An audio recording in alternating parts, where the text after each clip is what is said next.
Hello my friends, this is Doug Fabian. Welcome to my weekly ETF report. Today is Thursday, January 29th, 2015. Three things to talk about with you as always. Let me begin with the financial markets.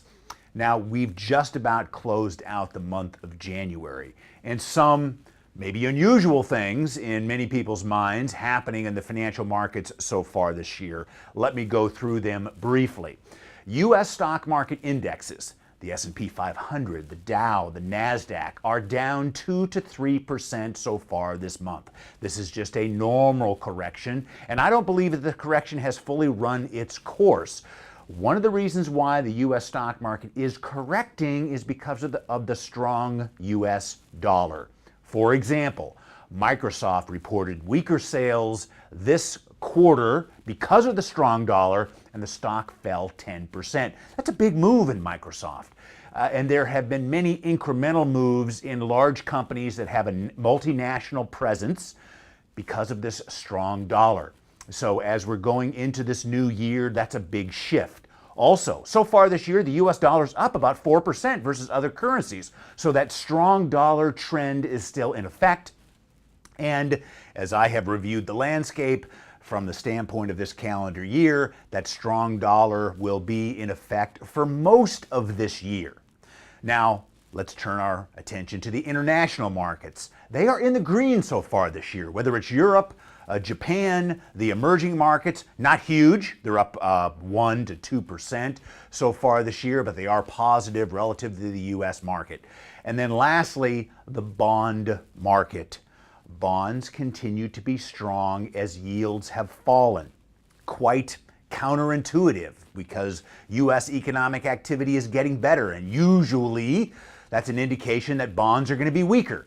But economic growth around the world is so bad and interest rates around the world are so low, money is being attracted to the U.S. and bonds are continuing to grow and be a source of a positive in your investment portfolio.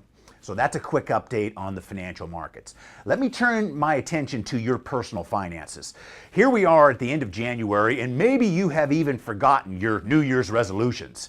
But I have not forgotten the need to set good financial objectives for the year if you really want to improve as an investor this year. So let me go through some of the things that I've been talking about in my weekly e-letters, in my podcasts, some things that you should have done or should be doing to get this year started right. Number one, I believe that all of the new money, all of your new savings should be going into your ETF accounts, with the exception of your 401k, which you don't have control of. Number two, let's do an inventory of all of our financial assets. As we close out the month of January, let's know exactly how much money we have in our personal savings in our investment portfolios. Number three, can you consolidate? Many people have 2 mutual fund accounts, they've got 2 brokerage funds accounts, they've got bank accounts. Consolidate. It's easier to manage your money and easier to invest in exchange-traded funds when you consolidate your financial assets at one institution. Number four, let's look at our asset allocation. How much do you have in stocks? How much do you have in bonds? How much do you have in cash? Paying particular attention to our cash. And then lastly, we can start to make some adjustments. One of the adjustments that I've been talking about on my podcast is increasing your stock allocation by investing in international markets.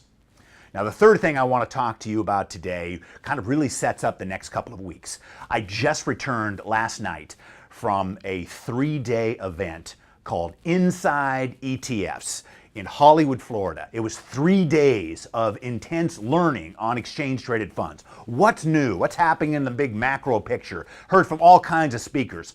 I can't get into all the details in this 4 to 5 minute YouTube video each and every week, but in my writings, in my podcast, in subsequent videos that I do over the next few weeks, I'm going to be talking to you about the following.